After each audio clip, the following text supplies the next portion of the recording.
تمام قسم کی تعریف، توصیف، حمد و ثنا، عظمت و کبریائی و بزرگی اس اللہ وحدہ لا شریک خالق کائنات مالک ارض و سما کے لیے لائق و زیبا ہیں، جس اللہ تبارک و تعالیٰ نے ہمیں بے شمار نعمتوں سے نوازا، اور سب سے بڑی نعمت جو اللہ تبارک و تعالیٰ نے ہمیں دی ہے وہ ایمان اور ہدایت کی نعمت ہے۔ آئیے اس اللہ کی تعریف میں ہم وہ دو کلمات کہتے ہیں جو اللہ تبارک و تعالیٰ کو بہت ہی زیادہ پسندیدہ ہے اور ہمارے لیے بہت ہی مفید ہے۔ سبحان اللہ و بحمدہ، سبحان اللہ العظیم۔ اس کے بعد درود و سلام ہو تمام انبیاء کرام پر، خصوصاً ہمارے اور آپ کے آخر رسول جناب محمد الرسول اللہ صلی اللہ علیہ وسلم پر۔ اللہم صلی علی محمد وعلی آل محمد کما صلیت علی ابراہیم وعلی آل ابراہیم انک حمید مجید۔ اللہم بارک علی محمد وعلی آل محمد کما بارکت علی ابراہیم وعلی آل ابراہیم انک حمید مجید۔ محترم حاضرین، اس دنیا کی سب سے بڑی نعمت ایمان اور ہدایت ہے۔ اگر کسی انسان کے پاس کچھ نہیں اور وہ ایمان اور ہدایت پر ہے تو حقیقت میں اسے بہت کچھ اس کے پاس اللہ تبارک و تعالیٰ نے اسے دیا ہے، اور جس کے پاس سب کچھ ہے اور اس کے پاس ایمان نہیں، ہدایت نہیں، حقیقت میں اس کے پاس کچھ نہیں ہے۔ ایمان اس دنیا کی سب سے بڑی نعمت ہے۔ سب سے پہلے الحمدللہ کہیے کہ اللہ تبارک و تعالیٰ نے ہمیں ایمان اور ہدایت جیسی نعمت سے نوازا ہے، الحمدللہ۔ آج کا ہمارا جو موضوع ہے وہ ایمان سے ہی متعلق ہے کہ ایمان میں اضافہ کیسے ہوگا۔ ایمان میں اضافہ اس وقت ہوگا جب ایمان انسان کے دل میں بذات خود موجود ہو۔ ایمان موجود ہونے کے بعد ہی اس میں اضافہ ہوگا۔ کسی چیز میں اضافہ ہونے کے لیے ضروری ہے کہ وہ چیز موجود ہو، بغیر ایمان کے ایمان میں اضافے کا تو سوال ہی پیدا نہیں ہوتا۔ لیکن آج کے موجودہ حالات میں اگر ہم قرآن و حدیث کی روشنی میں مسلمانوں کا جائزہ لیں تو ہمیں نظر آتا ہے جو اللہ تبارک و تعالیٰ نے قرآن میں فرمایا وَمَا يُؤْمِنُ أَكْثَرُهُمْ بِاللَّهِ إِلَّا وَهُمْ مُشْرِكُونَ، کہ مومنوں کی اکثریت ان لوگوں کی ہیں جو کہ مشرک ہیں۔ اللہ تبارک و تعالیٰ فرما رہا ہے کہ مومن لوگوں میں اکثر مومن ایسے ہیں جو مشرک ہیں۔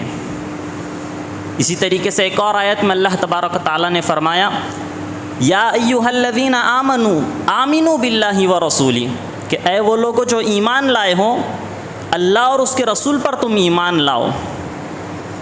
ایمان والوں کو ایمان لانے کی تلقین دینا اور مومنوں کی اکثریت کو مشرک کہنا، یہ اس بات کی طرف صاف صاف اشارہ ہے کہ اکثر وہ لوگ جو ایمان کا دعویٰ کرتے ہیں حقیقت میں وہ ایمان سے خالی ہیں۔ حقیقت میں ان کے پاس ایمان موجود ہی نہیں ہے، صرف ان کا یہ دعویٰ ہے۔ اس کی وجہ کیا ہے؟ کیوں وہ ایمان سے خالی ہیں؟ یہ بھی اللہ تبارک و تعالیٰ نے فرمایا قرآن میں اقیموا الصلاۃ ولا تکونوا من المشرکین۔ اللہ تبارک و تعالیٰ اپنے کلام میں فرماتا ہے اقیموا الصلاۃ ولا تکونوا من المشرکین، کہ نماز کو قائم رکھو اور مشرکوں میں سے مت ہو جاؤ۔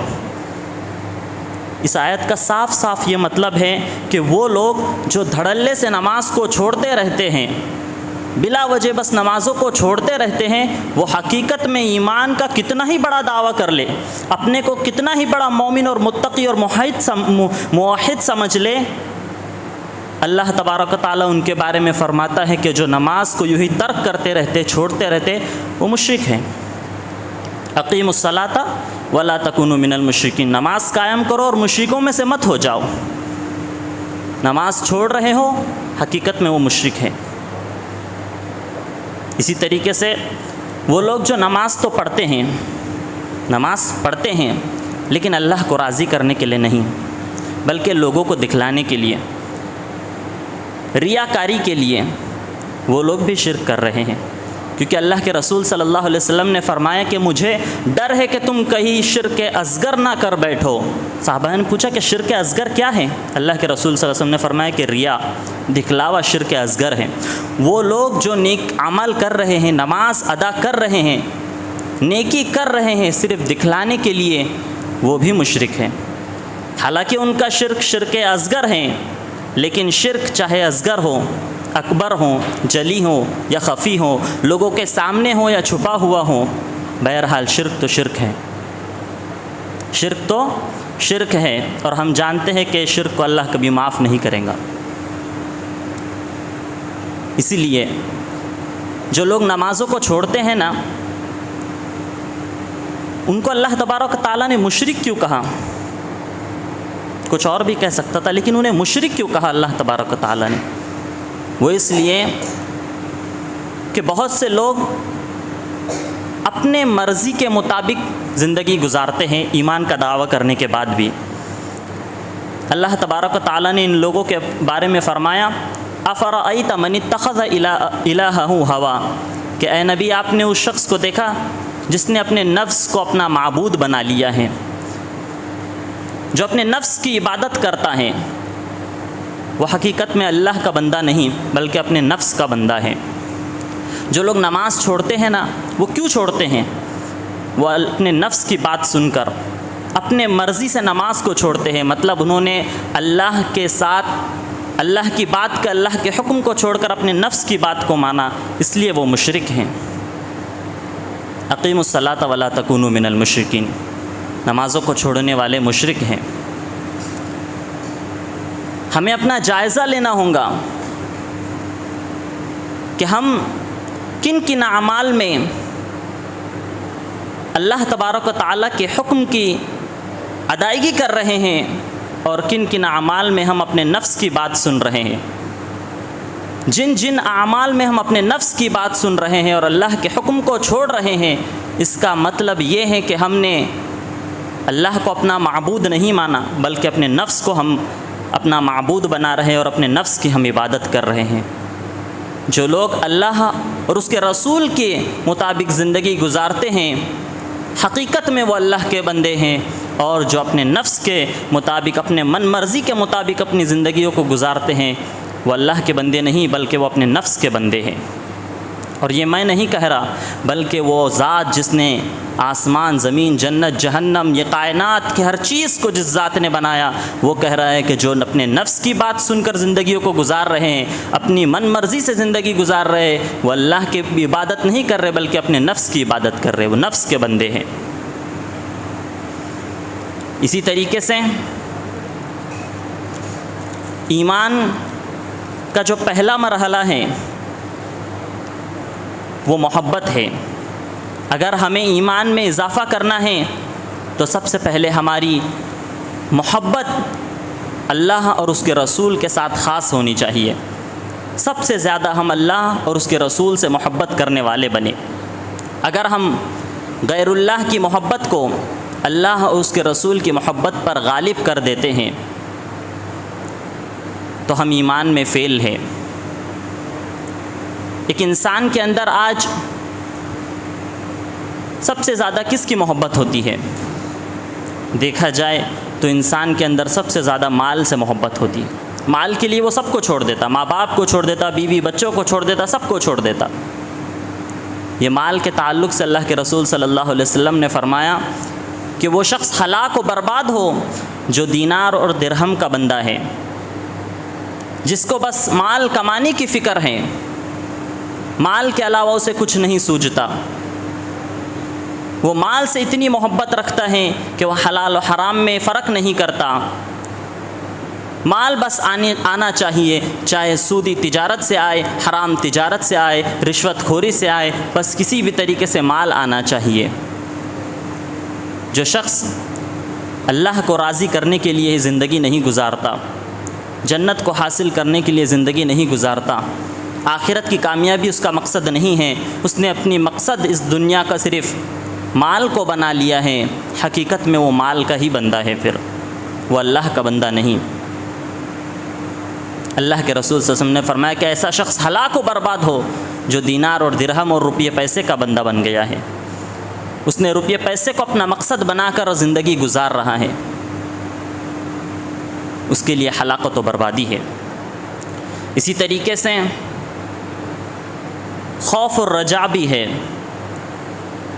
ہم اللہ سے جس طریقے سے ہمیں ڈرنا چاہیے کہ حقیقت میں ہم اللہ سے اس طریقے سے ڈر رہے ہیں کہ نہیں، اللہ سے جیسے ہماری امیدیں ہونی چاہیے کیا ویسے ہماری اللہ سے امیدیں ہے کہ نہیں، کیا ہم اللہ کے علاوہ کسی اور سے تو زیادہ نہیں ڈرتے، ما فوق الاسباب تو خوف ہمارا کسی اور کے ساتھ نہیں ہے، ما فوق الاسباب امیدیں ہم کسی اور سے تو نہیں لگاتے ہیں، اللہ سے زیادہ تو نہیں ہم کسی اور سے ڈر رہے ہیں۔ اگر ہم اللہ سے زیادہ کسی اور سے ڈر رہے ہیں تو ہمارا ایمان مکمل نہیں ہے۔ اکثر یہ ہوتا ہے کہ ایک انسان گناہوں سے صرف اس لیے بچتا ہے کہ اگر میں گناہ کروں گا تو لوگ میرے بارے میں کیا کہیں گے، لوگوں سے بچنے کے لیے وہ گناہوں کو چھوڑتا ہے،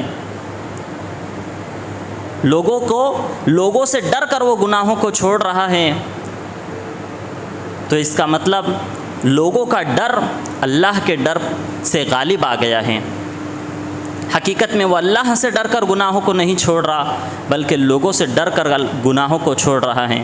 اگر ہماری یہ کیفیت ہے تو ہمیں اپنے ایمان کا جائزہ لینے کی ضرورت ہے اور ہمارا ایمان مکمل نہیں ہے۔ اسی طریقے سے ہمیں ایمان میں اگر اضافہ کرنا ہے تو ہمیں ایمان کے بارے میں فکر کرنے کی ضرورت ہے، ایمان کی فکر بھی ایمان میں اضافے کی ضرورت ہے۔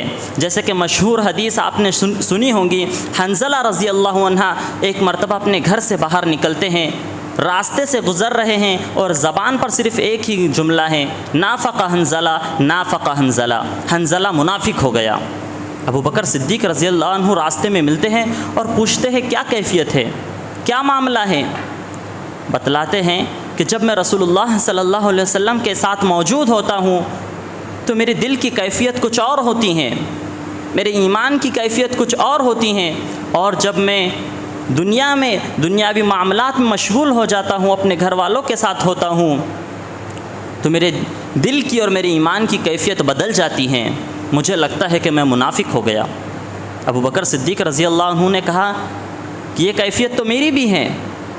دونوں رسول اللہ صلی اللہ علیہ وسلم کی خدمت میں حاضر ہوئے، اللہ کے رسول صلی اللہ علیہ وسلم کے سامنے اپنا معاملہ پیش کیا۔ رسول اللہ صلی اللہ علیہ وسلم نے فرمایا کہ جب تم ذکر کی مجلس میں موجود ہوتے ہوں، جنت اور جہنم کا تذکرہ سنتے ہوں تو تمہارا ایمان بڑھ جاتا ہے، اور جب تم دنیاوی معاملات میں ہوتے ہوں تو ایمان کا لیول کم ہو جاتا ہے۔ اگر جس طریقے سے ذکر کی مجلس میں تمہاری کیفیت ہوتی ہے، جس طریقے سے تمہارا ایمان ہوتا ہے، ویسے ہی دنیاوی معاملات میں اور باقی جگہوں پر بھی ویسے ہی تمہارا ایمان رہے تو فرشتے تم سے ملاقات کر لیں گے۔ ایمان کم اور بڑھتا رہتا ہے، ایمان ایک جگہ جمع نہیں رہتا۔ جو لوگ اس بات کا انکار کرتے ہیں کہ ایمان کم اور بڑھتا نہیں ہے، حقیقت میں وہ قرآن و حدیث کی بہت ساری واضح دلائل کا انکار کرتے ہیں۔ ایمان میں کمی اور زیادتی ہوتے رہتی ہے۔ ایمان میں ہمیں اضافہ کرنا ہے تو سب سے پہلے ہمیں اپنے دل کو روشن کرنا ہوگا، اس لیے کہ ایمان کا جو محل ہے، ایمان جس جگہ پر قائم ہوتا ہے وہ دل ہے، دل میں ایمان پناہ لیتا ہے، اس لیے دل کو ہمیں صاف ستھرا اور روشن رکھنا ضروری ہے۔ اگر ہمارے دل میں ہم دوسروں سے نفرت، جلن، حسد، کینہ، کپٹ اور دشمنی رکھتے ہیں تو ہمارے ایمان میں اضافہ نہیں ہوگا۔ ان ساری چیزوں سے ہمیں اپنے دل کو پاک رکھنا ہوگا، گناہوں سے ہمیں اپنے دل کو پاک رکھنا ہوگا، اس لیے کہ گناہ کی وجہ سے دل پر سیاہ نشان آ جاتا ہے، اور گناہوں کی کثرت سے وہ نشان بڑھتا رہتا ہے اور دل کالا ہو جاتا ہے۔ اسی طریقے سے اللہ تبارک و تعالیٰ نے دل کے تعلق سے کئی سارے چیزیں قرآن میں بیان فرمائی ہیں، جیسے کہ منافق کے دل کے بارے میں اللہ تبارک و تعالیٰ نے قرآن مجید میں فرمایا ختم اللہ علی قلوبہم، کہ ان کے دلوں پر مہر لگ گئی ہے، دل پر مہر بھی لگ جاتی ہے۔ اسی طریقے سے اللہ تبارک و تعالیٰ نے فرمایا کلا بل ران علی قلوبہم، کہ ان کے گناہوں کی وجہ سے، ان کے کرتوتوں کی وجہ سے ان کے دل زنگ آلود ہو چکے ہیں۔ اسی طریقے سے وہ لوگ جو قرآن میں تدبر اور غور و فکر نہیں کرتے، ان کے تعلق سے اللہ تبارک و تعالیٰ نے فرمایا افلا يتدبرون القرآن ام علی قلوب اقفالها، کہ یہ قرآن میں غور و فکر کیوں نہیں کرتے، کیا ان کے دلوں پر تالے لگ چکے ہیں؟ جو قرآن میں غور و فکر نہیں کرتے ان کے دلوں پر تالے لگ جاتے ہیں۔ یہ تالے کب کھلیں گے؟ جب ہم قرآن میں تدبر اور غور و فکر کریں گے۔ یہ سیاہی کے جو دل میں ہماری گناہوں کی کثرت سے بھر چکی ہیں، یہ توبہ استغفار کی وجہ سے یہ دل صاف ہوں گے۔ دلوں کو ہمیں صاف کرنے کی اور روشن کرنے کی ضرورت ہے، تبھی ہمارے ایمان میں اضافہ ہوگا۔ اسی طریقے سے شیخ ابن مبارک رحمہ اللہ کہتے ہیں کہ گناہوں کی کثرت سے دل مردہ بھی ہو جاتے ہیں۔ جب ایک انسان مسلسل گناہ کرتا رہتا ہے تو گناہوں کی کثرت سے اس کی سیاہی بڑھ جاتی ہے اور وہ دل مردہ ہو جاتا ہے۔ ہمیں اپنے آپ کو گناہوں سے بچانا ہوگا اور دل کو روشن کرنا ہوگا، تب ہمارے ایمان میں اضافہ ہوگا۔ سب سے پہلی چیز ایمان کے میں اگر ہم اضافہ کرنا چاہتے ہیں تو ہمیں دل کو روشن کرنا ہوگا۔ دوسری چیز، ایمان میں اضافے کے لیے ہمیں ضروری ہے کہ ہم قرآن میں غور و فکر اور تدبر کریں، اس لیے کہ صحابہ کرام کس چیز کو دیکھ کر ایمان لائے؟ قرآن کو دیکھ کر، قرآن کو سن کر ایمان لائے، قرآن میں غور و فکر کر کر وہ ایمان لائے۔ عمر ابن خطاب رضی اللہ عنہ سورہ طٰہٰ کی تلاوت سن کر ایمان لائے۔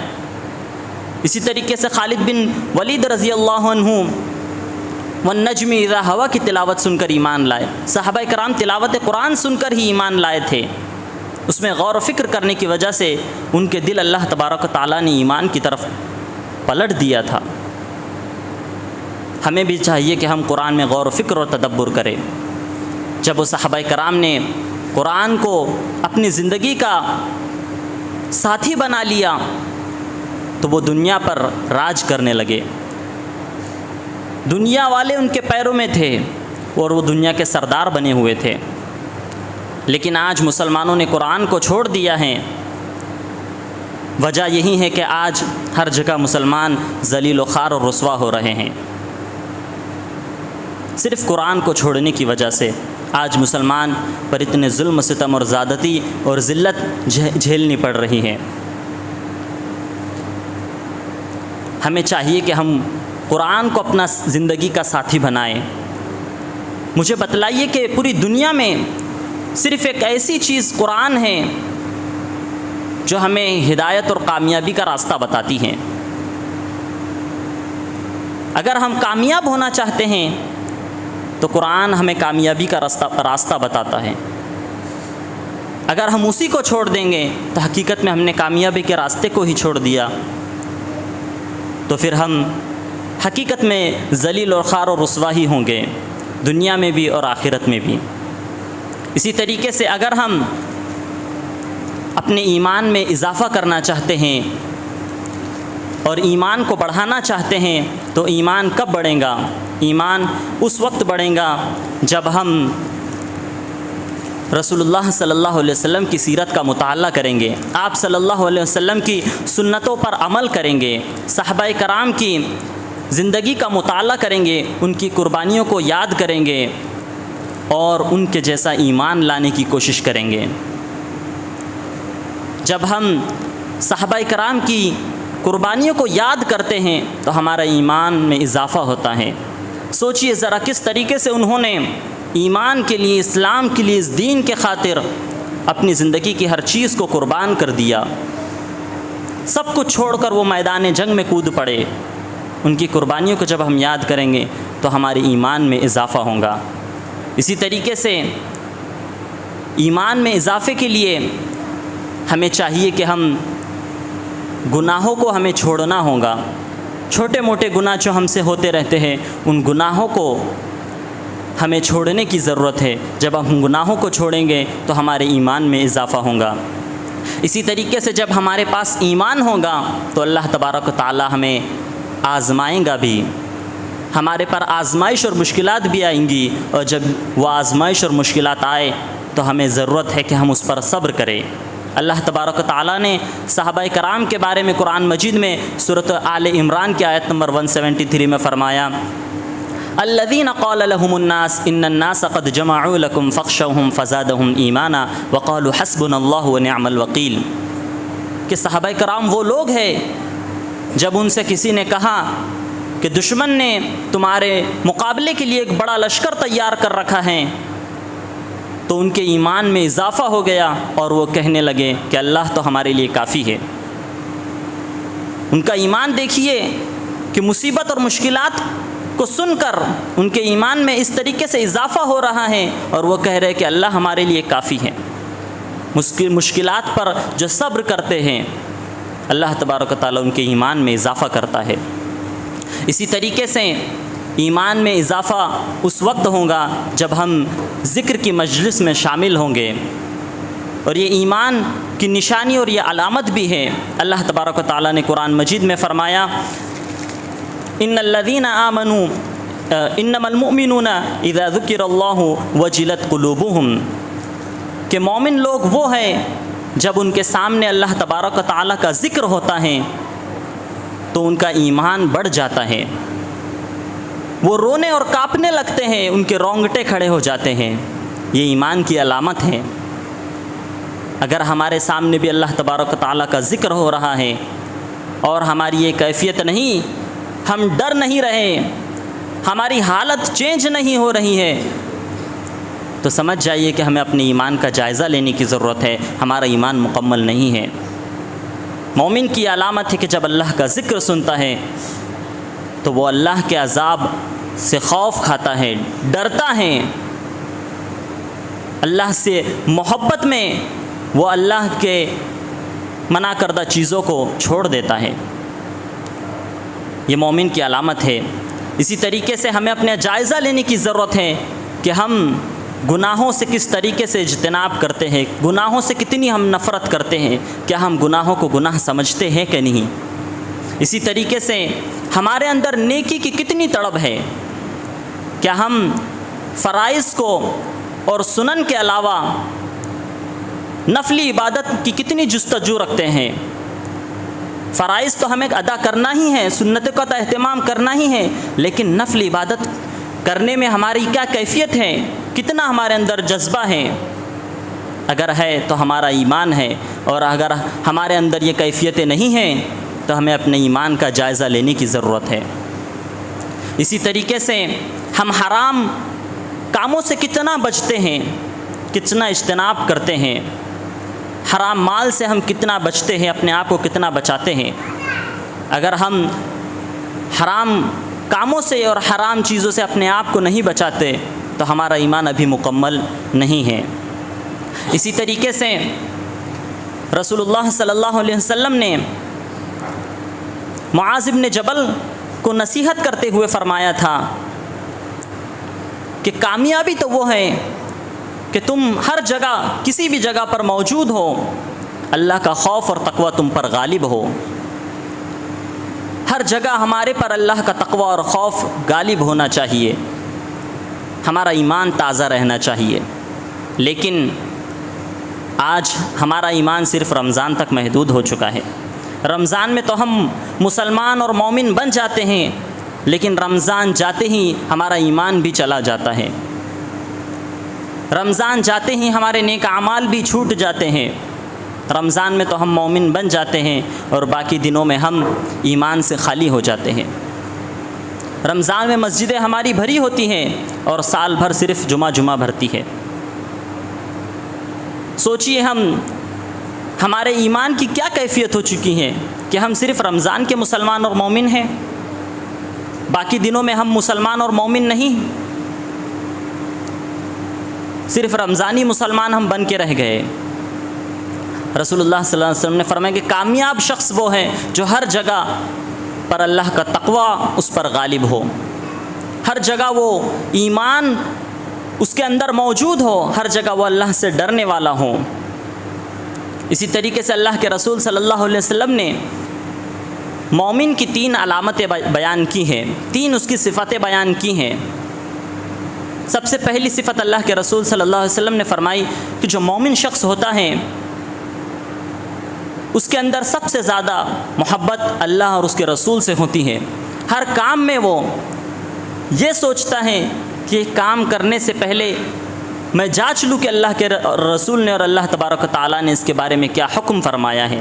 ہر کام میں وہ اللہ اور اس کے رسول کا حکم تلاش کرتا ہے اور اس پر عمل کرنے کی کوشش کرتا ہے، یہ مومن کی صفت ہے۔ اسی طریقے سے اس کی دوسری صفت یہ ہے کہ وہ کسی سے محبت کرتا ہے تو خالص اللہ کے لیے کرتا ہے، دین کے خاطر کرتا ہے، کسی فائدے کے لیے اور مال کے لیے وہ کسی سے محبت نہیں کرتا، بلکہ اللہ کے لیے خالص وہ کسی سے محبت کرتا ہے۔ اور مومن کی تیسری صفت یہ ہے کہ وہ حرام کاموں سے، کفریہ کاموں سے اتنی نفرت کرتا ہے، اتنی ناپسندیدہ کرتا ہے ان کفریہ کاموں کو، جتنا کہ آگ میں جانے سے ایک انسان اپنے آپ کو ناپسندیدہ کرتا ہے۔ کوئی انسان آگ میں جانا پسند نہیں کرتا۔ اسی طریقے سے مومن بھی گناہوں سے، حرام کاموں سے، کفریہ کاموں سے نفرت رکھتا ہے۔ اگر یہ تینوں چیزیں ہمارے اندر موجود ہیں تو ہمارا ایمان مکمل ہے۔ اگر ہماری یہ کیفیت نہیں تو ہمیں اپنے ایمان کا جائزہ لینے کی ضرورت ہے، اس لیے کہ اللہ تبارک و تعالیٰ نے کئی مرتبہ قرآن مجید میں فرمایا ان الذین آمنوا وعملوا الصالحات اولئک اصحاب الجنہ۔ مومن ایمان لانے کے بعد اور نیک عمل، یہ دونوں چیزیں انسان کو جنت میں لے جائیں گی۔ اگر ایمان ہی نہ ہو تو جنت کیسے ملے گی ہمیں؟ میں نے کچھ باتیں جو آپ کے سامنے ذکر کی ہیں، ان باتوں سے یہ صاف مسلمانوں کو دیکھ کر لگتا ہے کہ آج مسلمان دھڑلے سے نمازوں کو چھوڑ رہے ہیں، اپنی من مرضی سے زندگی گزار رہے ہیں، حرام کاموں سے بچ بھی نہیں رہے ہیں، دکھلانے کے لیے عبادتیں کر رہے ہیں۔ ان سب چیزوں کو دیکھ کر اللہ تبارک و تعالیٰ کی وہ آیت یاد آتی ہے۔ اللہ تبارک و تعالیٰ نے حق فرمایا وَمَا يُؤْمِنُ أَكْثَرُهُم بِاللَّهِ إِلَّا وَهُم مُشْرِكُونَ۔ اکثر مومن ایسے ہیں جو کہ مشرک ہے، ان کا ایمان مکمل نہیں ہے۔ ہمیں چاہیے کہ ہم اپنے ایمان کی فکر کریں، اس لیے کیونکہ ایمان ہی اس دنیا کی سب سے بڑی نعمت ہے، ایمان سے بڑی کوئی نعمت نہیں۔ اگر ہم ایمان سے محروم ہیں، ہر چیز سے ہم محروم ہیں۔ اگر ہمارے پاس ایمان ہے تو ہمیں سب کچھ مل گیا۔ دنیا میں چاہے جیسے ہم زندگی گزار لیں، لیکن ہمارے پاس ایمان اور ہدایت رہیں گی تو آخرت میں تو ہم کامیابی حاصل کر لیں گے۔ انہی چند باتوں سے پر اللہ تبارک و تعالیٰ سے دعا کرتا ہوں کہ اللہ تبارک و تعالیٰ تو ہمارے ایمان میں اضافہ عطا فرما۔ الہ العالمین، ہم گنہگار ہیں، ہم خطا کار ہیں، ہمارے گناہوں کو معاف فرما۔ ہمیں جو بیمار ہیں انہیں شفائے کاملہ عاجلہ عطا فرما، جو مصیبت زدہ ہیں ان کی مصیبتوں کو دور فرما، جن پہ ظلم و ستم اور زیادتی ہو رہی ہے، چاہے دنیا کے کسی مقام پر ان پر ظلم و ستم و زیادتی ہو رہی ہے، الہ العالمین تو ان کے لیے مددگار، ان کے لیے کافی ہو جا۔ الہ العالمین، جو بے روزگار ہیں ان کے روزی کا ذریعہ عطا فرما، جو قرض میں مبتلا ہے ان کے قرض کو ادا کرنے کی توفیق عطا فرما، جو مالدار ہیں ان کے مال کی تو حفاظت عطا فرما۔ جب تک ہم کو زندہ رکھنا، ایمان ہی پر ہمیں زندہ رکھنا، اور جب ہمارا خاتمہ ہو تو ایمان ہی پر ہمارا خاتمہ ہو۔ اس حال میں اس دنیا سے تو ہمیں اٹھانا کہ تو ہم سے راضی ہو چکا ہو، خوش ہو چکا ہو، اور ہمارے نام اعمال سے ہمارے تمام گناہ خطا اور معصیت کو معاف فرما چکا ہو۔ آمین۔ وآخر دعوانا ان الحمد للہ رب العالمین۔